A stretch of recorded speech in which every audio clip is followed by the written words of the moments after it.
What would you do if a woman in your town began giving birth to rabbits? Not stillborn children, not deformed infants. Rabbits, whole rabbits, 17 of them. And what if I told you that some of the most brilliant medical minds of the 18th century believed her?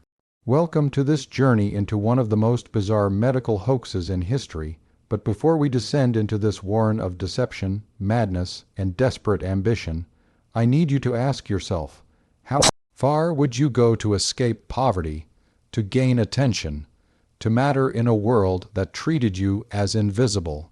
Tell us where you're watching from right now, and whether you believe desperation can justify deception, because by the end of this account, you may question everything you thought you knew about truth, trust, and the lies we tell when survival depends on being believed.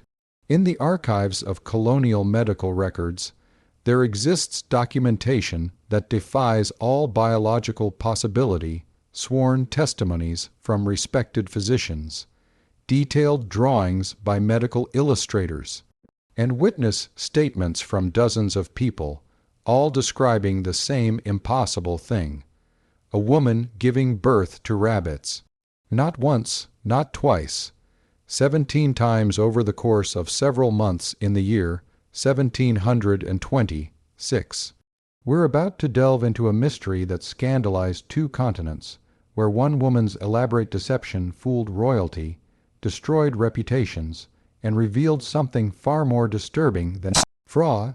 It revealed how desperately we want to believe in miracles, even when they come wrapped in fur and impossibility. This isn't just a story about a hoax. This is a question about belief itself, about the seductive power of the unexplainable, and about how easily the line between victim and villain can blur. It was the year 1726. King George I sat on the throne of England. The Age of Enlightenment was dawning across Europe, and science was beginning to challenge centuries of superstition and religious dogma.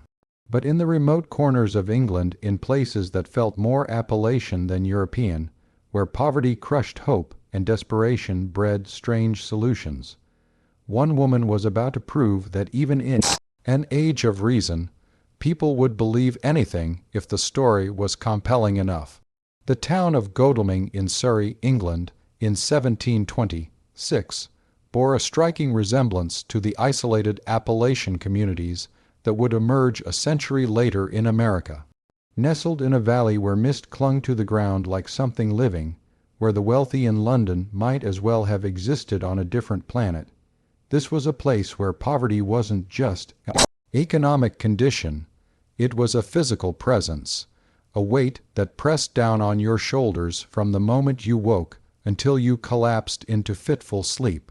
The streets were narrow, twisting things that seemed to fold in on themselves, lined with timber, framed buildings that leaned toward each other as if seeking comfort.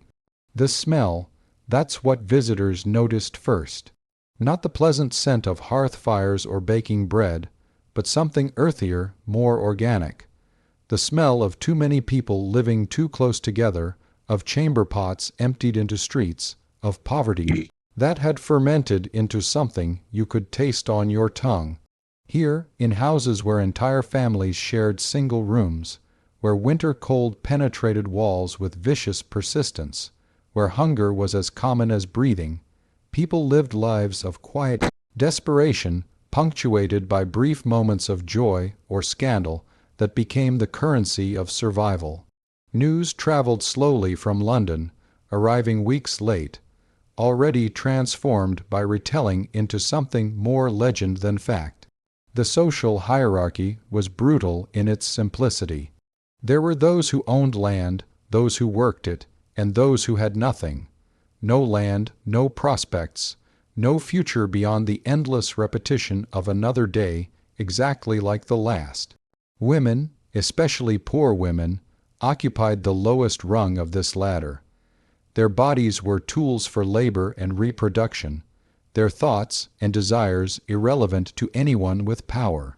In this world, a woman named Mary Toft lived, and in this world she was drowning. Mary Toft was 25 years old in 1726, though poverty had aged her beyond her years. Her hands, rough and reddened from constant labor, told the story of a life spent in service to survival. She was married to Joshua Toft, a journeyman clothier, a man whose trade should have provided modest comfort, but instead offered only the promise of perpetual near poverty, always one bad season, lost contract away from destitution. They had 3 children, 3 mouths to feed on income that barely fed 2. Mary knew the arithmetic of starvation, had performed the calculations countless times. How to make a loaf of bread last one more day, how to stretch soup with water until it was little more than warm, flavored liquid, how to smile at her children while her own stomach cramped with emptiness. But Mary had something most poor women in Godalming didn't have: imagination. A quick mind trapped in circumstances that had no use for cleverness. In a different world, with different opportunities, who knows what Mary Toft might have become? A writer, perhaps, a businesswoman, someone whose name would be remembered for creation rather than deception. Instead, she was a woman who understood a fundamental truth about human nature. People are bored, desperately, achingly bored. And in their boredom, they crave the extraordinary, the impossible, the divine intervention that might suggest their ordinary lives exist within a larger, more meaningful pattern. She was also pregnant in the summer of 1726. Again, her 4th pregnancy, another mouth she couldn't feed, another body that would emerge into a world of hunger and hardship. But this pregnancy was different. This one, she later claimed, was when the strangeness began. According to Mary Toft's testimony given multiple times to multiple physicians, always consistent in its bizarre specifics, she was working in the fields in August of 1726 when she saw something that changed everything: rabbits, 2 rabbits, chasing each other through the grain, their movements quick and vital, their bodies sleek with health and energy. She wanted them, not to eat, though God knows she was hungry enough. She wanted them with a desire that felt almost violent in its intensity. She and another woman working nearby chased the rabbits for hours, exhausting themselves in pursuit of creatures that remained maddeningly just out of reach.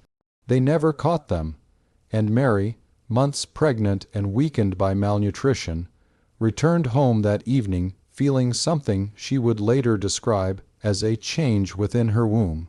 The rabbit obsession didn't end there. She began dreaming of rabbits.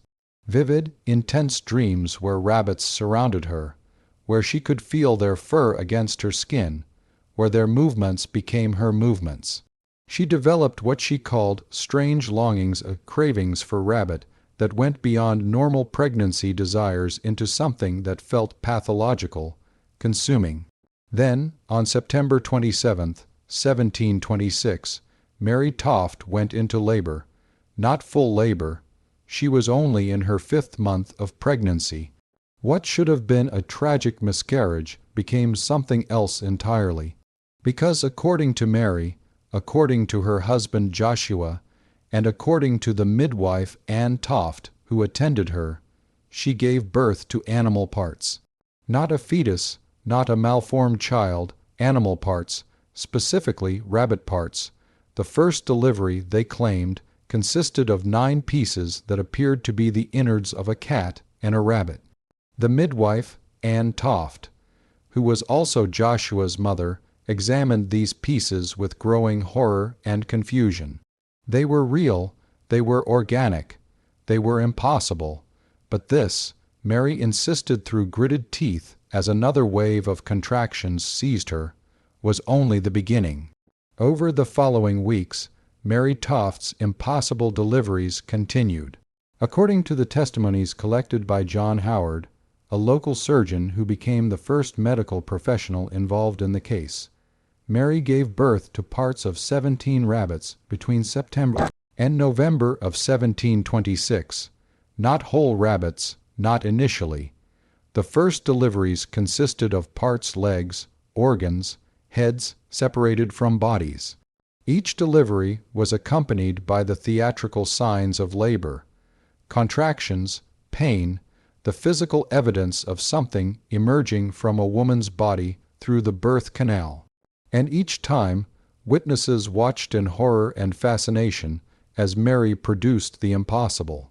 John Howard was a respected man in Godalming, a surgeon with training from London, someone who had attended dozens of births and thought he understood the limits of human reproduction.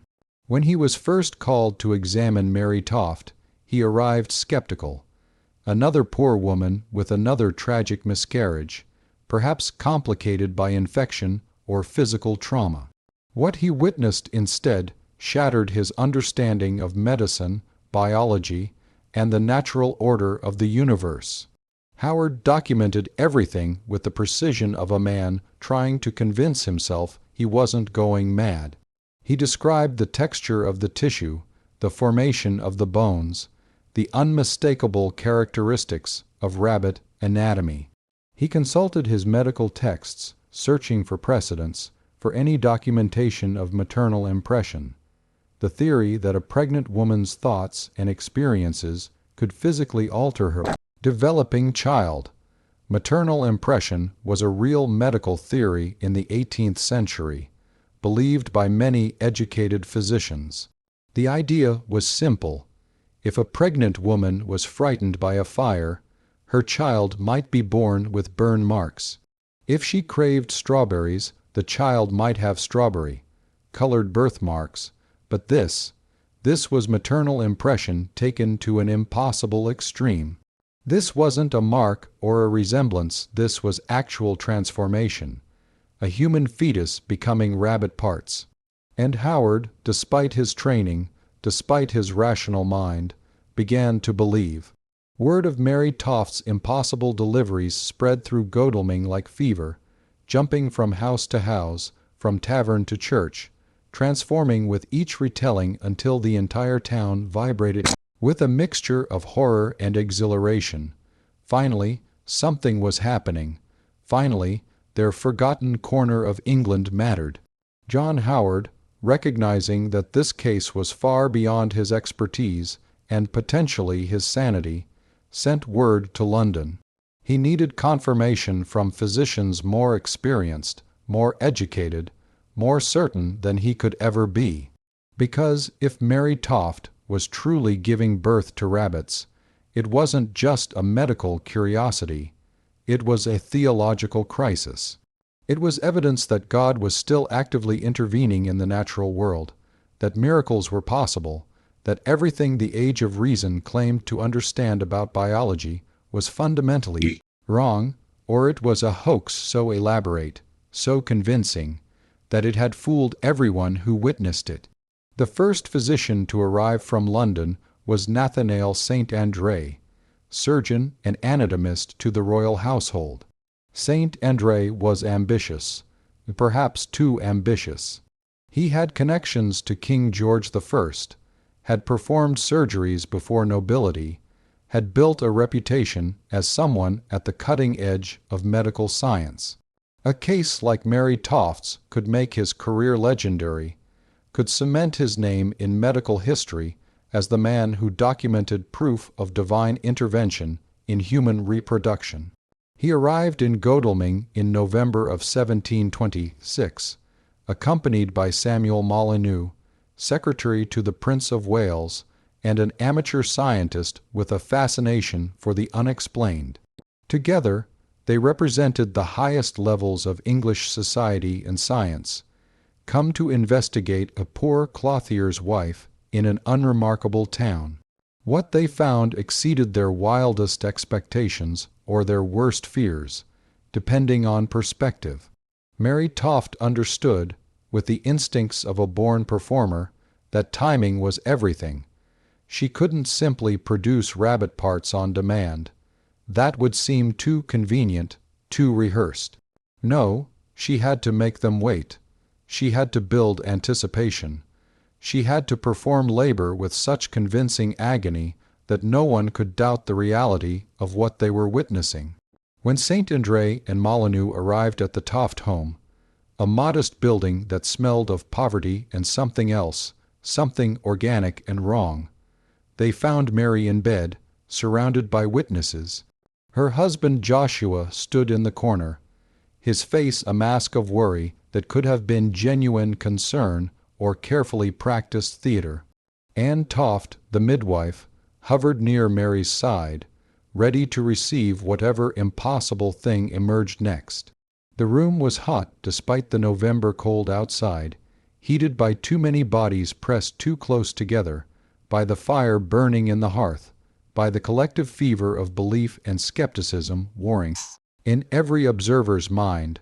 The walls, stained with smoke and time, seemed to lean inward, as if the room itself was holding its breath. Mary's contractions began slowly, then built in intensity and frequency.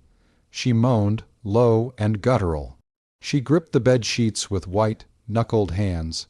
Sweat beaded on her forehead, ran down her temples, soaked her hair. This wasn't the refined suffering of nobility. This was raw, animal pain, the kind that stripped away all pretense and reduced a person to pure sensation. St. Andre watched with clinical detachment, his hand occasionally moving to his pocket where he kept his notebook and pen. He had attended hundreds of births.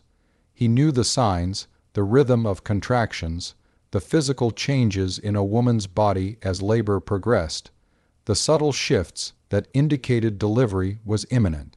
And Mary Toft showed every single one of them. What happened next, St. Andre would later document in a published pamphlet that would circulate throughout England and Europe, simultaneously cementing and destroying his reputation. Mary, after hours of labor that exhausted everyone in the room, delivered a whole rabbit. Not parts this time, an entire rabbit, fully formed, though dead. St. Andre immediately took the creature for examination. It was real. The fur had the correct texture. The bones had the proper structure.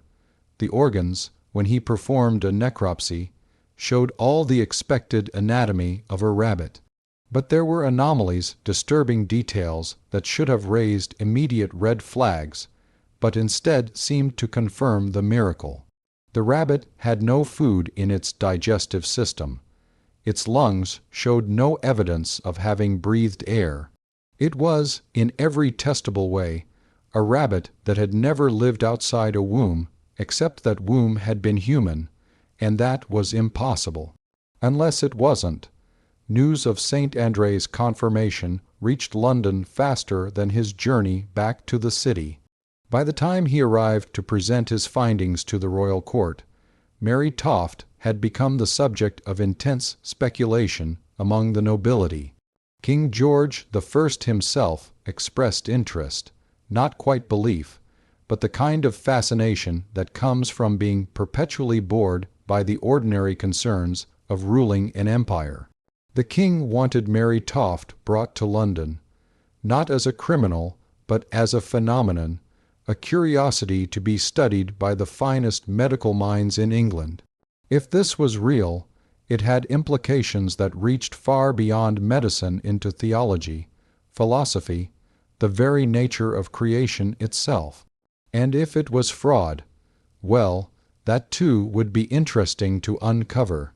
Mary Toft, who had never traveled more than a few miles from Godalming in her entire life, found herself transported to London in a coach provided by the royal household.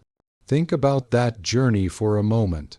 A woman who had lived in poverty, who had known nothing but labor and hunger and the grinding sameness of rural English life, now riding through London streets while nobles pointed and whispered, while crowds gathered hoping for a glimpse of the rabbit woman.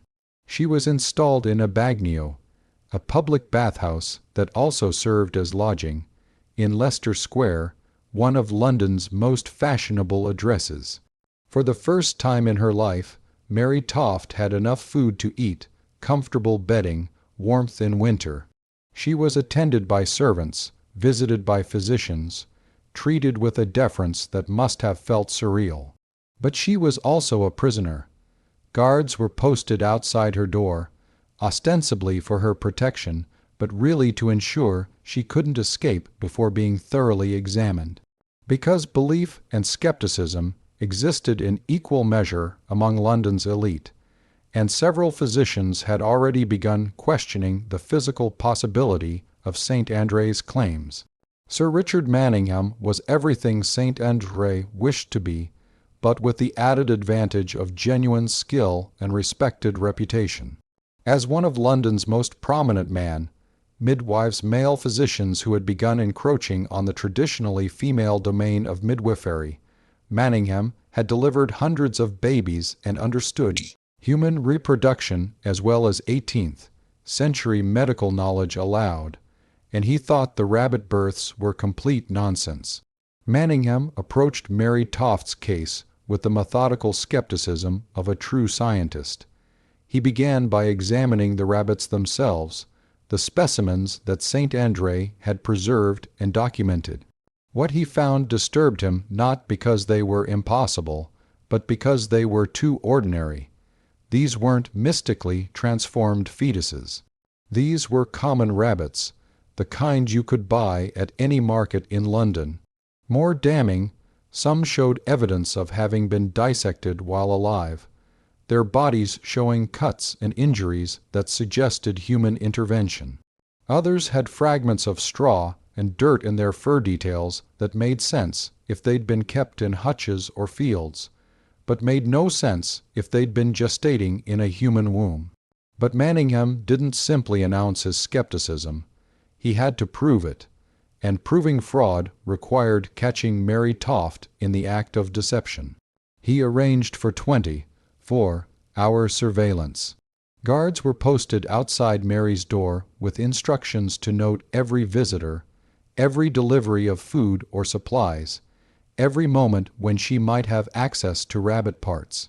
A maid was assigned to stay in Mary's room constantly, to watch her every movement, to ensure that nothing could be smuggled in or concealed. The deliveries stopped. For days, then weeks, Mary Toft produced nothing. She complained of continued pains, of feeling movement inside her, of the unmistakable sensations of impending labor. But nothing emerged. The physicians attending her grew frustrated, then suspicious.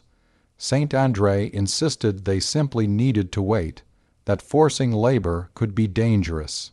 Manningham suggested, with acid politeness, that perhaps the miraculous rabbits needed privacy to emerge. Meanwhile, something else was happening. A porter named Thomas Howard, no relation to John Howard the surgeon, came forward with a disturbing claim. He said he'd been approached by a man offering him money to secretly bring rabbits to Mary Toft's room in the bagnio. Small rabbits, young ones that could be easily concealed. The man who made this offer, Joshua Toft, Mary's husband. Manningham tightened the surveillance further. No visitors were allowed without his personal approval. All of Mary's belongings were searched, a violation of privacy that she protested weakly, but she was in no position to refuse.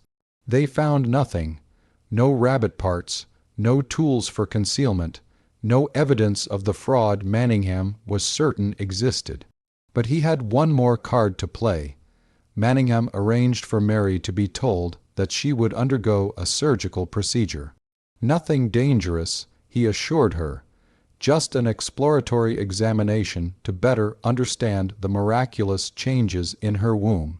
The procedure would require anesthesia, or rather, the 18th century equivalent, likely laudanum or strong spirits to dull the pain. The surgery was scheduled. The instruments were prepared. Manningham made sure Mary saw them: the knives, the forceps, the tools that would be used to open her body and examine the impossible biology within. And Mary Toft, who had maintained her story through weeks of questioning, who had fooled some of England's most educated men, who had nearly convinced royalty of the impossible, finally broke. On December 9th, 1726, Mary Toft confessed, not to Manningham directly. She wasn't quite ready to grant him that satisfaction. Instead, she confessed to a Mr.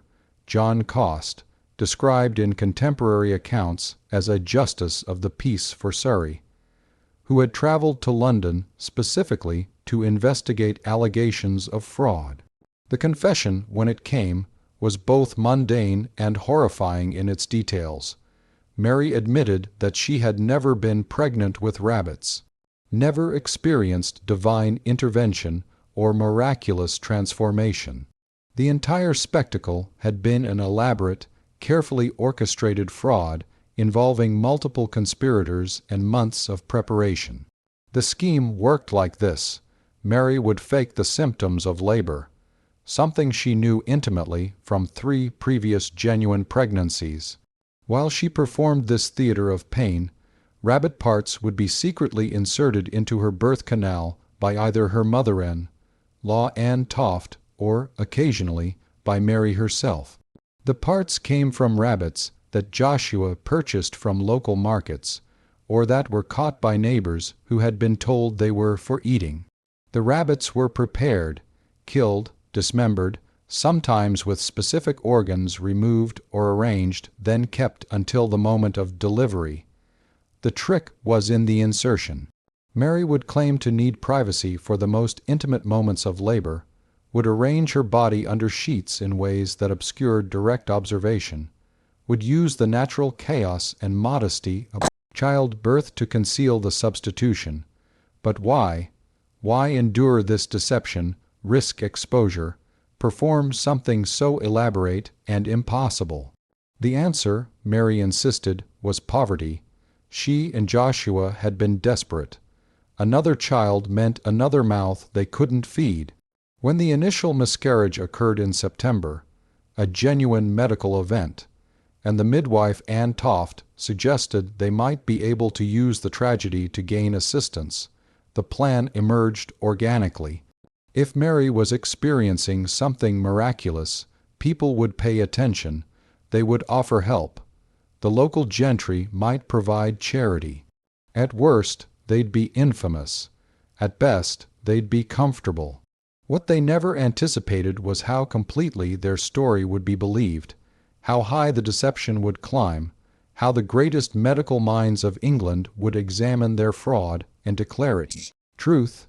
The confession created chaos that rippled outward from Mary Toft's room in Leicester Square, like a stone thrown into still water. Nathanael St. Andre, the surgeon who had staked his reputation on confirming the rabbit births, became an instant laughingstock. Satirical pamphlets appeared within days, with cruel illustrations showing St. Andre examining rabbits while wearing a dunce cap. His name became synonymous with gullibility, with professional incompetence, with the kind of desperate ambition that made a man see what he wanted to see rather than what was actually before him. The most brutal of these satires was titled The Anatomist Dissected, a vicious piece that suggested St. Andre had been complicit in the fraud, that he traded his integrity for proximity to royalty, that his anatomical knowledge was so poor he couldn't distinguish between a human fetus and a market rabbit. St. Andre published multiple defenses, insisting that he had been deceived by an elaborate conspiracy, that the evidence he examined was genuinely convincing, that anyone in his position would have reached the same conclusions. These defenses only made things worse. The more desperately he explained, the more ridiculous he appeared. His career never recovered. He lost his position with the royal household, lost the respect of his peers, and spent the rest of his life trying to rehabilitate a reputation that remained forever tainted by the rabbit woman. John Howard, the Godalming surgeon who'd first examined Mary, faced similar professional destruction. His medical practice withered as patients began questioning his judgment. If he couldn't tell a rabbit from a human baby, how could he be trusted with their health? Howard died in 1733, only 7 years after the scandal. his obituary making no mention of the case that had defined his final years. But the harshest judgment fell on Mary Toft herself. Mary Toft was arrested and held in Bridewell Prison in London, awaiting trial for fraud. The legal situation was complex. What exactly had she done that was criminal? She had deceived people, certainly, but deception wasn't always illegal. She had wasted the time and resources of physicians, but that alone didn't constitute a crime under English law. The prosecutors considered several charges. Fraud, obviously, but fraud typically required financial gain, and Mary insisted she'd never asked for money, had never accepted payment for her supposed miracles. Everything given to her, food, lodging, transportation, had been offered freely by people eager to study her condition.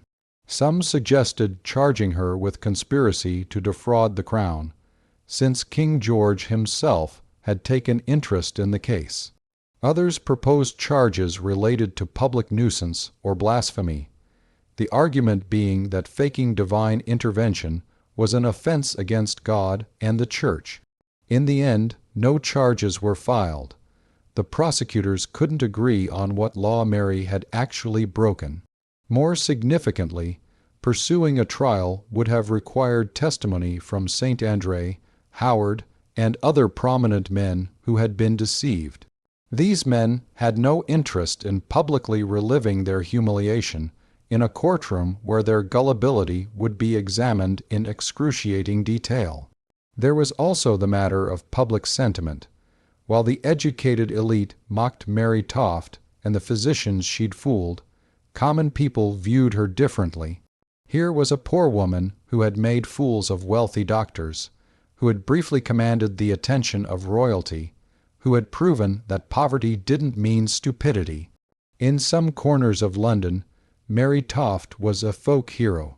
After several weeks in Bridewell Prison, during which time she was interviewed repeatedly, examined by physicians who wanted to understand how she'd performed the physical deception, and visited by crowds of curious onlookers who paid prison guards for access, Mary Toft was quietly released. No trial, no conviction, no formal punishment beyond the imprisonment she'd already endured and the public shame that would follow her forever. Mary Toft returned to Godalming in early 1727, expecting what? Certainly not welcome. She had made her hometown famous, but the fame was built on mockery. Every satirical pamphlet about the rabbit births mentioned Godalming, transforming the town into a punchline. Her marriage to Joshua survived, which says something about either their relationship or their shared complicity. They had more children, at least 2 more that historical records document, both ordinary human children born without fanfare or medical supervision. But life in Godalming became difficult in ways that went beyond poverty. Mary had become untouchable, not from fame but from suspicion. Neighbors who had once been friendly now crossed the street to avoid her. The local church, such an important part of community life in rural England, made it clear that while Mary could attend services, she would not be welcomed into positions of responsibility or trust. The psychological toll must have been extraordinary. Mary had tasted significance, had briefly mattered to people who normally wouldn't acknowledge her existence. She had eaten regular meals, slept in comfortable beds, been treated as important. Returning to poverty after that glimpse of something better would have been its own form of torture. Contemporary accounts from the following years describe Mary as bitter, withdrawn, prone to outbursts of anger when anyone mentioned rabbits or births or medical miracles. The quick intelligence that had devised such an elaborate deception now had nowhere to direct itself, trapped again in the endless routine of survival that defined poor women's lives in 18th century England. In 1740, 14 years after the scandal, Mary Toft was arrested again. The charge this time was receiving stolen goods specifically, a child's clothing that had been taken from a neighbor's washing line. The punishment was 4 months in prison, a sentence that seems harsh until you understand that it was really about the rabbit births. The magistrate who sentenced her made explicit reference to her history of deception, suggesting that her proven capacity for fraud made her guilty of this new crime as well. Whether Mary actually stole the clothing or was simply an easy target for accusation, we'll never know. What we do know is that after her release, she largely disappears from historical records. No death certificate has been found. No grave, no obituary. Mary Toft, who briefly captured the attention of an entire nation, faded into the obscurity from which she'd emerged, leaving behind only questions and the faint echo of scandal. For centuries, the Mary Toft case was treated as a straightforward story of fraud, a poor woman desperate enough to fake impossible births, and gullible physicians eager enough for fame to believe her. But modern historical research has uncovered details that complicate this simple narrative. In 1998, historian Karen Harvey published research examining the case through the lens of gender and medical practice in the 18th century. Her work revealed something disturbing. The male physicians who examined Mary Toft conducted procedures that would today be considered sexual assault. The examinations weren't gentle clinical procedures. They involved multiple men inserting hands and instruments into Mary's vagina, often without her consent, sometimes performed in rooms full of observers. One account describes an examination where no fewer than 15 men watched as physicians investigated Mary's body. These examinations could last hours, causing physical pain and psychological trauma that Mary had no ability to refuse or escape. Harvey's research suggests that the fraud wasn't just about poverty or attention. It was also about control. In an era where women's bodies were subject to male medical authority without question, where a poor woman had essentially no rights over her own physical person, the fraud gave Mary a form of power. She controlled what the physicians found. She dictated the terms of examinations through the timing of her deliveries. For brief moments, she made these powerful men wait on her, attend to her, treat her as important. This doesn't excuse the deception, but it complicates our understanding of it.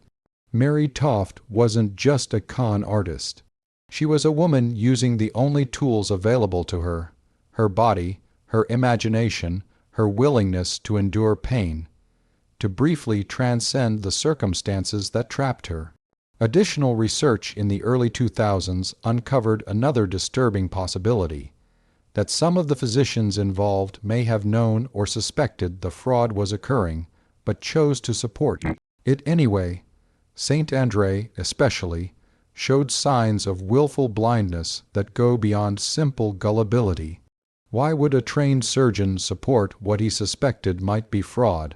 Fame, certainly. Access to royalty. The possibility of being the physician who documented proof of miraculous intervention. But also, perhaps, because exposing the fraud would have required admitting how easily he'd been deceived, how eagerly he'd abandoned scientific rigor in pursuit of the extraordinary. More than 300 years after Mary Toft's confession, questions still linger. How did she do it?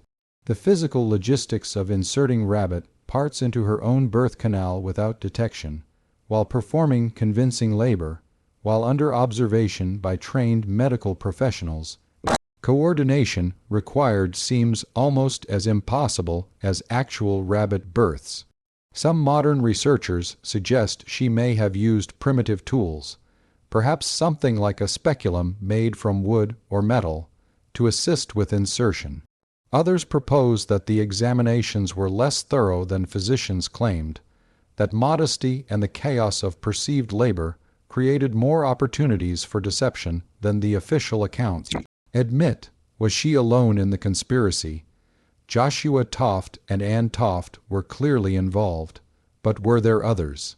Some historians suggest that John Howard, the first surgeon to examine Mary, may have been complicit, that his initial confirmation of the rabbit births was deliberate fraud rather than honest mistake. The evidence is circumstantial but intriguing.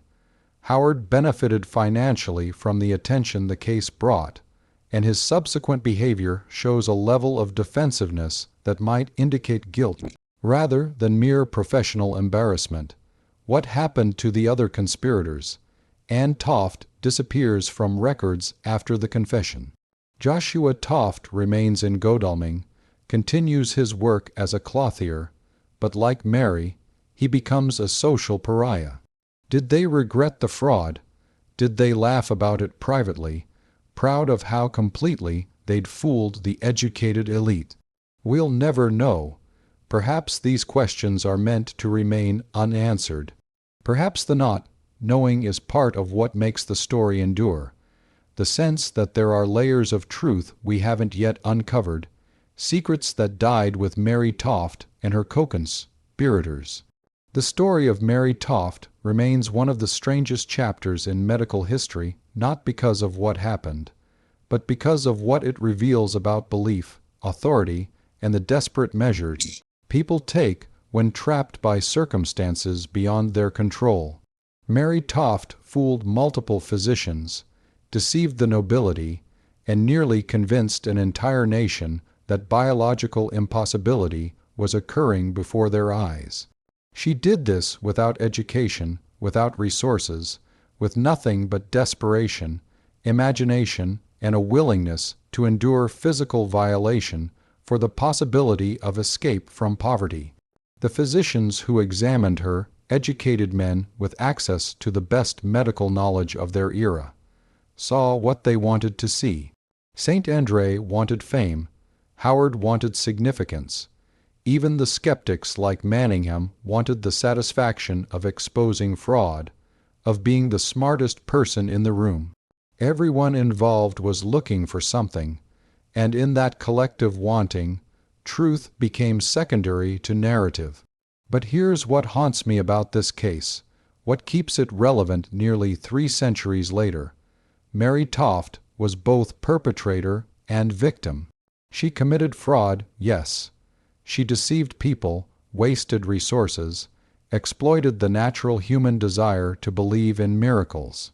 But she was also a poor woman with no options, living in a society that gave her no voice, no agency, no value beyond her capacity for labor and reproduction. The physicians who examined her, who penetrated her body without meaningful consent, who displayed her like a curiosity, who treated her as an object of study rather than a human being, they were both deceived and abusive. Their gullibility doesn't erase their violation. Their professional destruction doesn't balance the scales of what they did to Mary Toft's body in the name of scientific inquiry. This isn't a simple story about fraud exposed. It's a story about power, who has it, who wants it, and how easily it can corrupt everyone involved.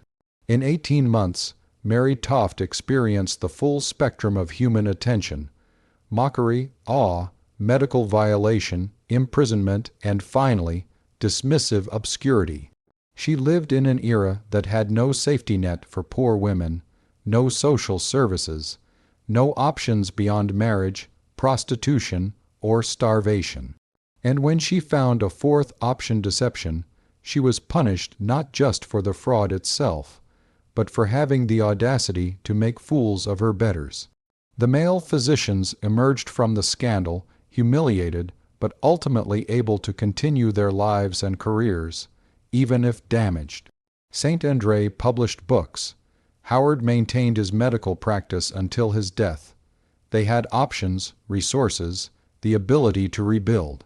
Mary Toft had nothing, returned to the poverty that birthed her fraud, carrying the additional weight of public shame, unable to escape the identity of the rabbit woman for the rest of her life. The punishment for her crime, if it was a crime, far exceeded what justice would demand. To this day, the Mary Toft case serves as a cautionary tale in medical schools, though often for the wrong reasons. It's presented as an example of how even trained physicians can be deceived, how confirmation bias can cloud scientific judgment, how the desire for fame can compromise professional integrity. But rarely is it discussed as a story about gender, power, and poverty. Rarely do medical students learn about the violations Mary endured during examinations, or about the impossible choices facing poor women in societies that offered them no legitimate path to survival. Rarely do we ask whether Mary Toft was truly the villain of this story, or whether she was simply the most visible participant in a system that victimized everyone involved. In Godalming, where it all began, there's no memorial to Mary Toft, no plaque marking the house where the impossible births allegedly occurred. The town has moved on, erased this embarrassing chapter from its official history. But among local historians, among those who study the darker corners of medical history, Mary Toft's name persists not as a simple fraud, but as a complex symbol of desperation, deception, and the eternal human struggle against circumstance.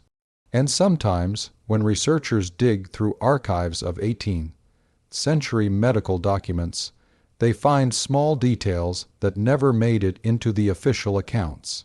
A physician's private letter admitting he suspected fraud but couldn't prove it. A payment record showing Joshua Toft purchasing an unusual number of rabbits in the months before the scandal. A diary entry from a Godalming resident describing Mary's bitterness in her final years. These fragments don't change the basic facts of the case, but they add depth, complexity, layers of human motivation that transform a simple story of fraud into something richer and more troubling. The past, it seems, is never as simple as we'd like it to be. And Mary Toft, illiterate, impoverished, desperate, proved more sophisticated in her understanding of human psychology than the educated physicians who examined her. She knew that people want to believe in miracles. She knew that impossibility is seductive.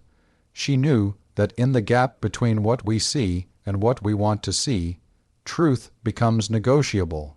Picture Mary Toft in her final years, whenever and wherever they occurred, an old woman, if she lived that long, sitting in a Godalming house that felt too small, too familiar, too inescapable. Her children grown, her husband perhaps dead, her brief moment of significance faded into legend and mockery. Did she ever tell her grandchildren about the time she fooled all of London? Did she laugh about it, proud of the intelligence and daring it required? Or did shame silence her, the weight of scandal too heavy to share even with family? We'll never know. But sometimes, in the archives, in the margins of medical texts, in the footnotes of history, you can almost hear her voice sharp, clever, unrepentant. A voice saying, "I did what I had to do. I survived. And for a few brief months, I mattered." And on certain nights in Godalming, when researchers work late in local archives, when the old records are pulled from storage and examined under modern lights, they sometimes report a feeling, not quite a presence, but an awareness, the sense that Mary Toft is still there, still watching, still waiting for her story to be understood rather than simply mocked. Most dismiss it as imagination, as the mind playing tricks in the solitude of historical research. But some know better. Some understand that certain stories don't end, they just wait. Wait for the right moment, the right listener, the right understanding to emerge from silence. If this journey through one of history's strangest medical frauds resonated with you, if you find yourself questioning the simple narratives we tell about crime and punishment, victim and perpetrator, then this channel has more uncomfortable truths waiting in the shadows. Subscribe if you're willing to confront the complexity of human desperation, the ways poverty can transform people into liars and victims into villains. Leave a like if this account provoked something deeper than entertainment, if it made you question whether we've truly progressed beyond the judgment and exploitation that defined Mary Toft's world. And in the comments, I want to know your perspective on this ethical tangle. Was Mary Toft a criminal who deserved punishment, or a victim who used the only tools available to her? If you were a poor woman in 1726 with children to feed and no options, would you have had the courage, or the desperation, to attempt what she attempted? And which of the physicians in this story behaved more unethically? Those who believed the impossible, or those who violated a woman's body in the name of science? There are no easy answers. Perhaps that's the point. Until next time, remember, the most disturbing stories aren't always about monsters and victims. Sometimes they're about human beings trapped in impossible circumstances, making terrible choices, and being judged by people who never faced similar desperation. And sometimes that's the darkness we're really afraid of, not the impossibility of rabbits born from human wombs, but the possibility that in Mary Toft's position we might have made the exact same choice